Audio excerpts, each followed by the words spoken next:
এই হচ্ছে পানকৌড়ি, এরাও প্রচুর পরিমাণে মাছ খায়, ইছামতিতে থাকে, ইছামতিতে দেখা যায় প্রচুর। আর এইসব মাঠে জল হলেই ওরা চলে আসে, মাছ, ছোট ছোট জলজ পোকামাকড়, ছোট ব্যাঙ, এইসব খেতে।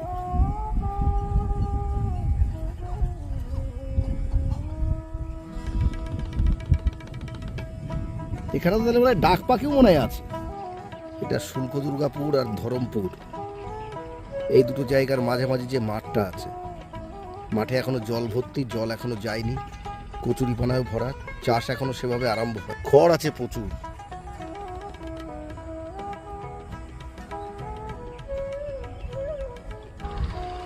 আর ওই দেখেন পাখি। ওখানেও কি এই পাখি? না, ওগুলো আছে শামুকখোলা। ও শামুকখোল আছে না? যাচ্ছি। শামুকখোলা আছে, ওইগুলো যে কালো কালো যেগুলো, হ্যাঁ, ওইগুলো আছে কচবো।